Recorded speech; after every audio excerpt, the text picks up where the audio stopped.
Thanks for staying with us. So joining us on the show is the President, Nigeria Internet Registration Association, NIRA, Mr. Muhammed Rudman. Welcome to the show, sir. Thank you so much, Mariah. Thank you. When I heard NIRA, I'm like, another Nigerian organization, another way to chop money. every little thing, they start an organization, they put a president, before you know it, they say they have a budget. So what is this organization for exactly? Because we have so many others. We have NCC, we have others around that internet. And what's your agency about? Thank you so much for that question. Honestly, we are not a government agency. Oh, good. Just so that you know. Oh, good. We have an MOU, of course, with government called the National Information Technology Development Agency. But NIRA is a not-for-profit organization, a membership-based organization. So you can become a member, and you can be in this same position that I'm here in. So we don't receive money from government. Good. And because it's a business, selling of the brand, the .ng. NIRA are the custodians of the .ng. So .ng is called the country code top-level domain for Nigeria. You have .uk for UK, .za for South Africa, and all the rest. So for Nigeria, it's .ng, and it's a multi-stakeholder organization that are supposed to drive this because it's part of it is government, part of it is the private sector. It's a kind of public-private partnership. So why is it necessary? What does a .ng mean? What are the benefits to having a .ng? So you see, a lot of people ask this question. It's our own online identity. What defines you to be a Hausa man or a Yoruba man or an Igbo man is just the name, the identity. But we are all proud of our own tribes and culture. The same thing with the .ng. Technically, there is no difference between .ng and .com, .net, and every other top-level domain, technically. Well, aren't you late to the party? I mean, we've been .coming for years. You're late to the party. We're all kind of used to the .com. Yeah, absolutely right. They have the first mover advantage. They were the beginning of the internet. Yeah. It's, VeriSign is the American company that is managing the .com, and it's an American company that started from the inception of the internet. So, of course, they have the first mover advantage. It's over the years that CCTLDs were created. That is for other countries. They use an ISO standard for the 2-character for each of the countries of the world. And it took time for other countries to adopt their own. In fact, as we speak, some of the African countries are still struggling to adopt their own brand. So in Nigeria, we're not really late because of their first entrance of .com. Almost all the available names are already taken, are gone. They have over 100 million registrations. So the opportunity here is you have the names local, and if you have a trademark, you have a registered company in Nigeria, and someone registered that, you can sue him, it's within your jurisdiction, and NIRA can give it back to you. I like that one. Yes. So you can take it back. Somebody registered tvc.ng, for example. Of course, NIRA will automatically hand it over back to you. But if he registers tvc.com, it's out of the question. You can't. Absolutely. When government wanted to register eNaira, I think someone else registered eNaira.com. So the availability of those names that's is compelling. I like that. Yeah. Okay, for instance, I have a website for celebration.net.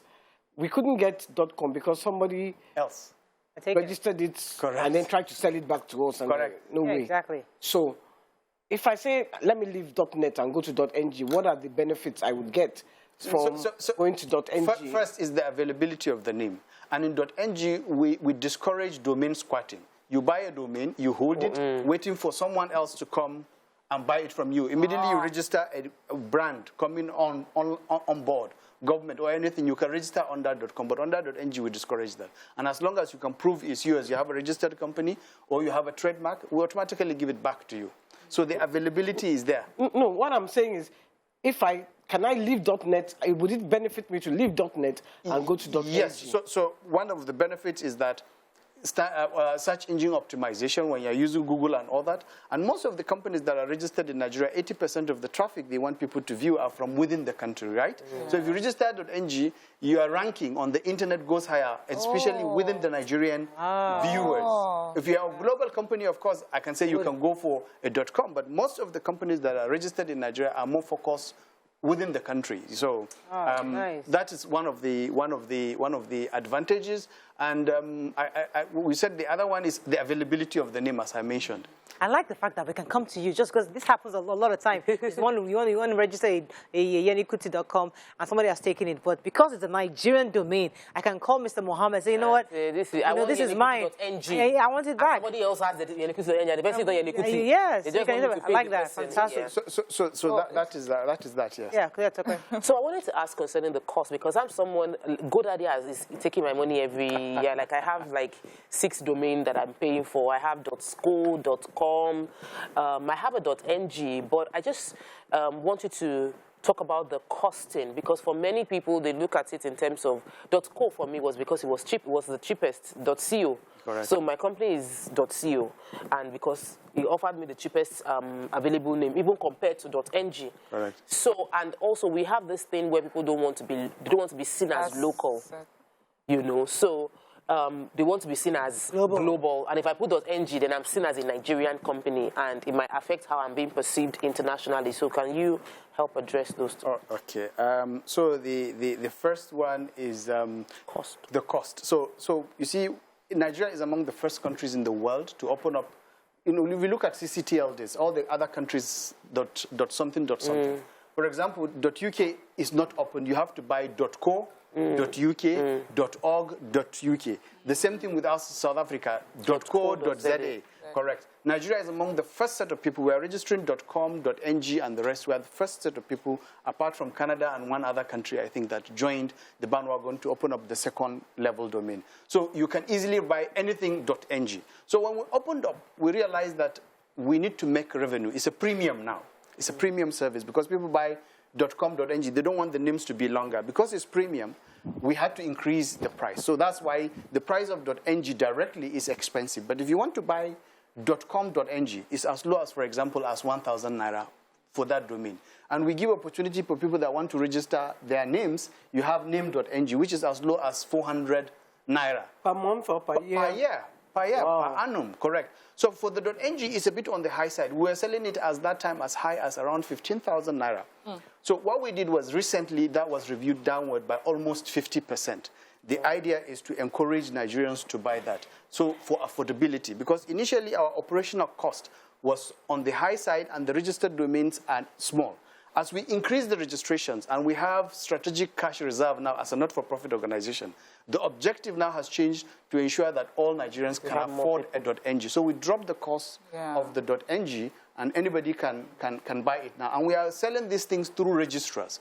It's not NIRA directly. There are Nigerian companies, about 73 of them, that can now do the business. So you can reach out to any one of them and you can register a .ng. And the perception she talked about, I like it to address that. Perception, seen like a Nigerian company. So this is one of the major problems in Nigeria and African countries. And to be honest with you, if we don't change that paradigm, we are in trouble. Because basically Nigeria is an importation country now. Almost all the containers that come, substantial part of them go back empty. The same thing with the internet. We are more of download than offload. So if we are not patriotic, we will never change. And therefore, what I would do is I always encourage Nigerians to buy their own brand, the .ng. Initially, of course, you might not find it as fancy as the rest, but if we are proud of ourselves, gradually, consistently, that will change. Korea, for example, decided they need to change that paradigm, and they have empowered companies, and companies like Samsung are all coming on board now. And recently, they want to go into the movie industry. They spent $5 billion, and you can see Korean movies are all over the place. Yes, so that is it. Nigerians too must adopt that .ng and be proud of it for us to make progress. So I get it now. So it's a buy Niger to grow Niger thing. Correct. Yes, but in what ways, apart from dropping the price, are we trying to get Nigerians on board? Because like now, until you explain the fact that this identity, it has to be me that wants to be affiliated with a .ng, you know, not someone else trying to tell me, you know, determine what my brand should be. So in what other ways, apart from what you have just said and dropping the price, can we get Nigerians to get on board so we can help? So it's constant sensitization, and that's why we are here. We are all over the place trying to sensitize them to buy the .ng. And the second thing is, honestly, the ease of registration.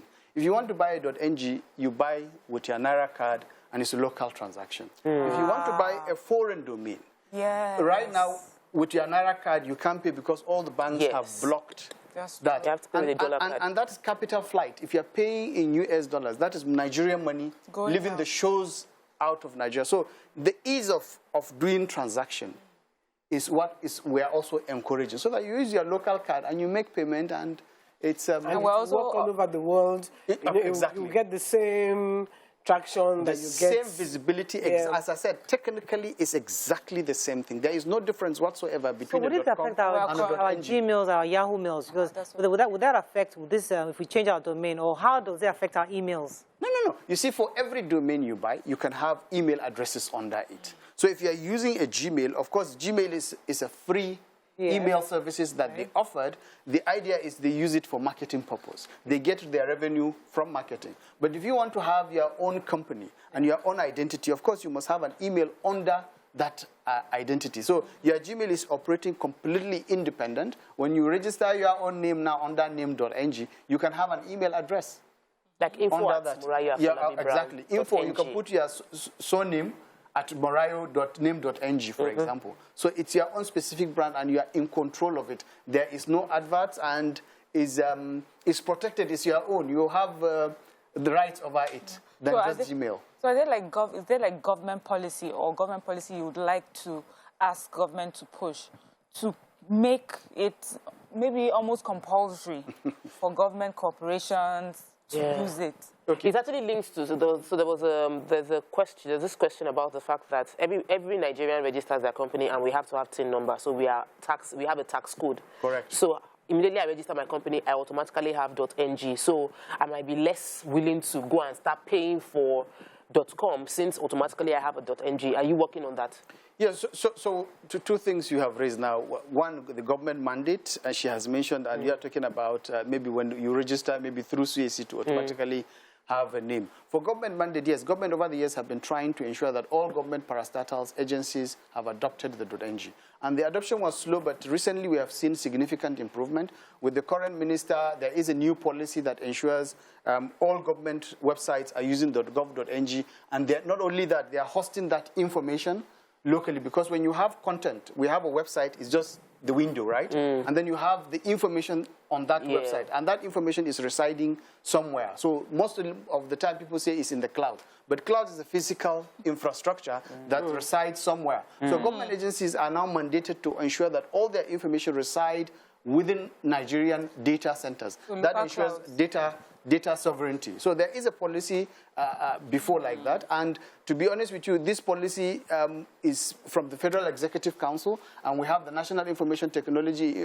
Development Agency, NIDDA, that are ensuring that that policy is implemented. So NIRA is part of NIDDA towards ensuring that that policy is implemented. All government agencies to have .gov.ng. So as you propose, is already in the pipeline, and I think very soon you will see that all government websites are being compliant. All right, let's go on a break. When we come back, we continue this conversation. Stay with us. We'll be right back.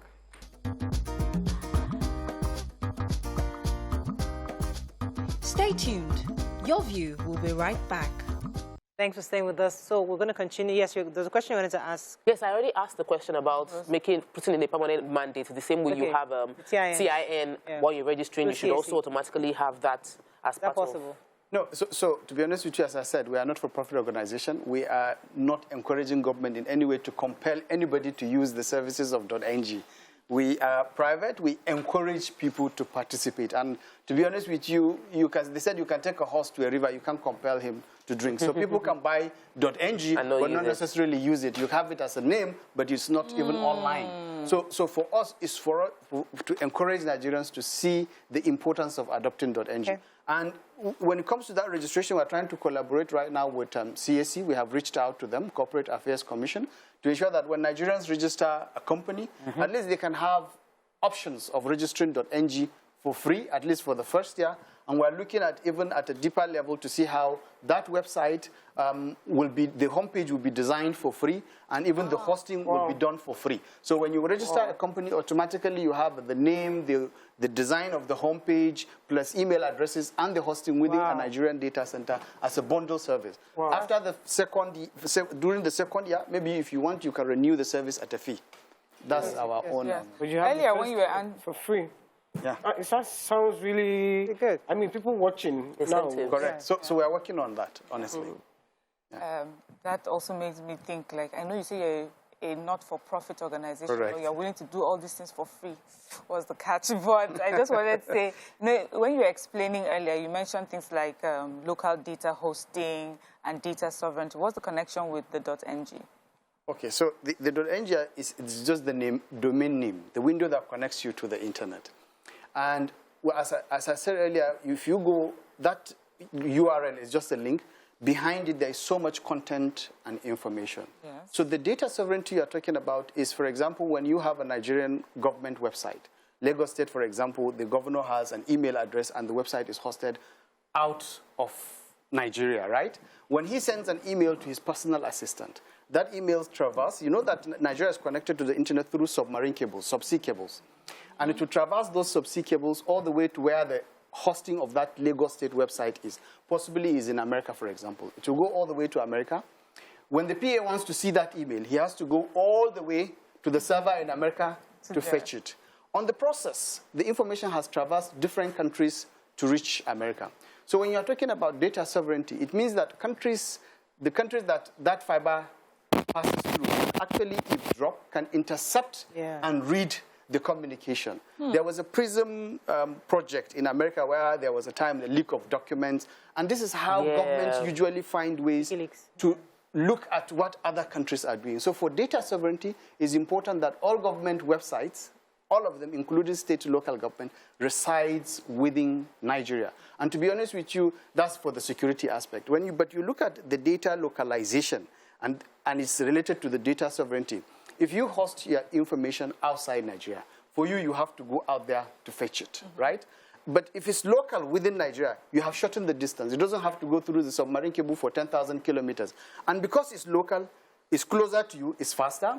And because it's closer to you, it's cheaper. You don't longer need to pay the transport. Because those submarine cables, people invest as high as $600–700 million to lay the submarine cables all the way to Europe. So when you localize, internet is cheap. That's why people travel to America and other European countries say, internet is very cheap. Why? Because the information is within their own country. Russia right now, you can't block them because substantial part of Russian content is within Russia.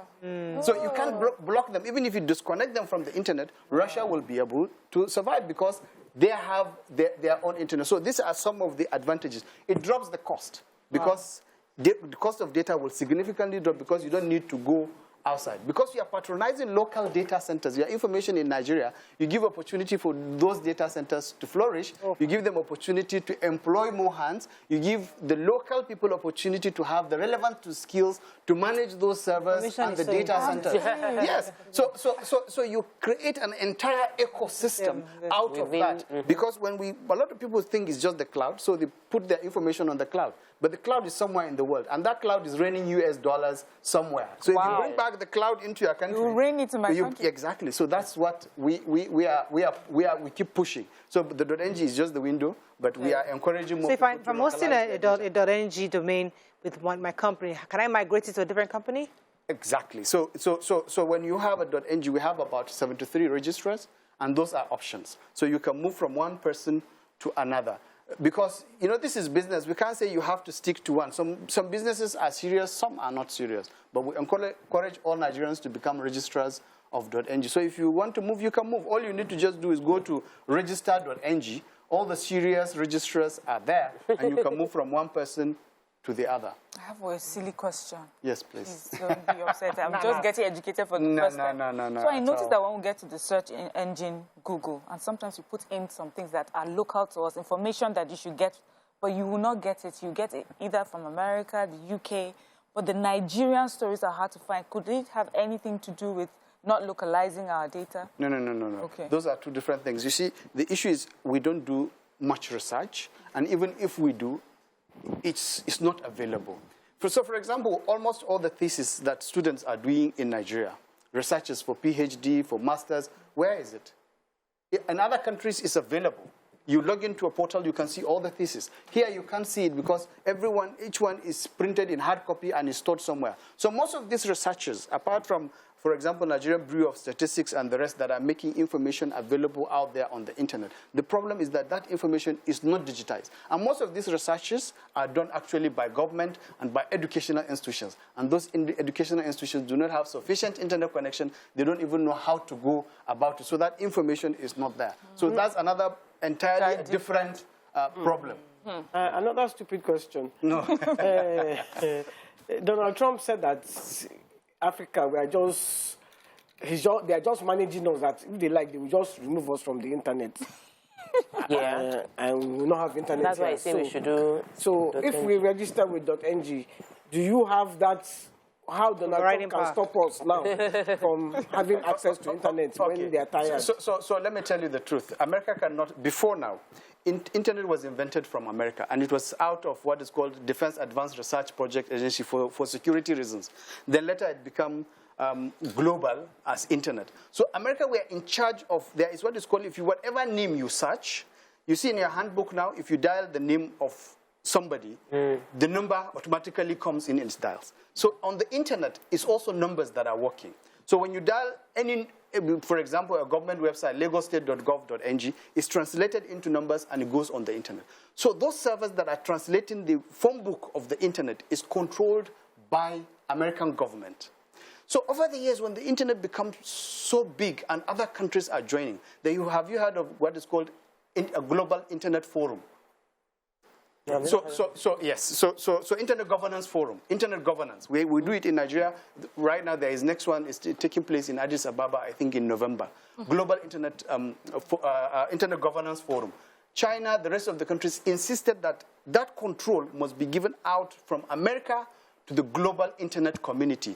An organization was created called ICANN, Internet Corporation for Assigned Name and Numbers.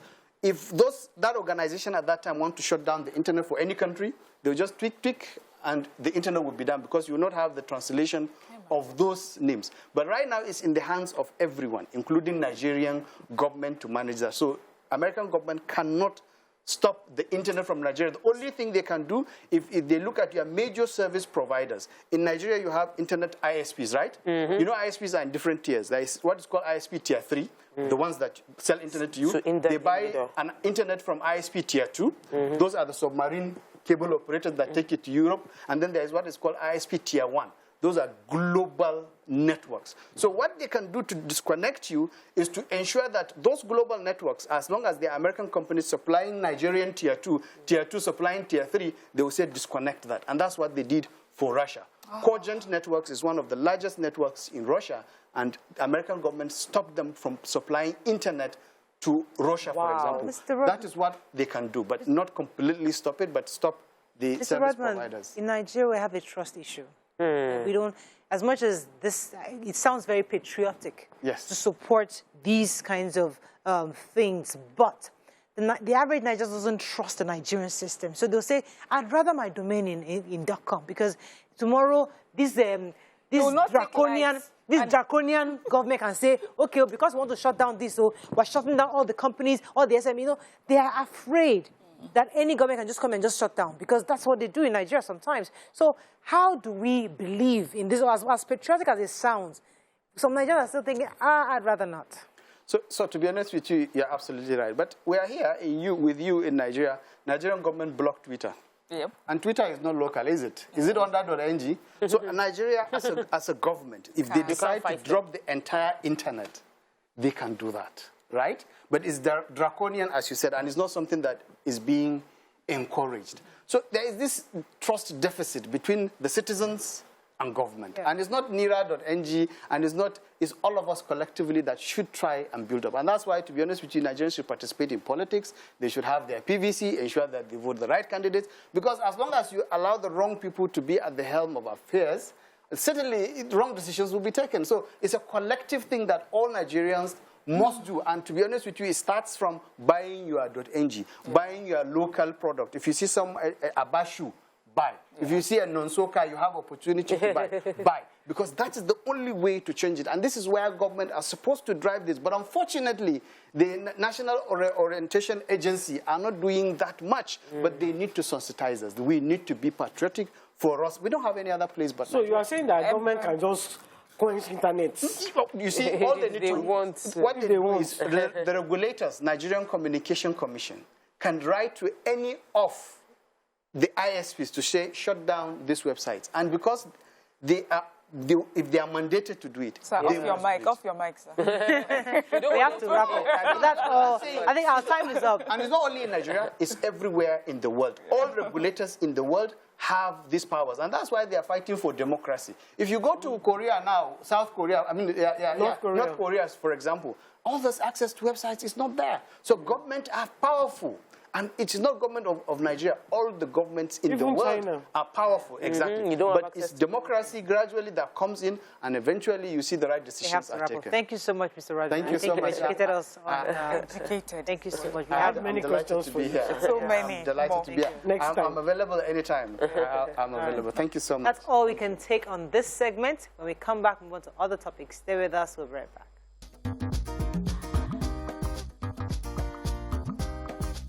Stay tuned. Your View will be right back.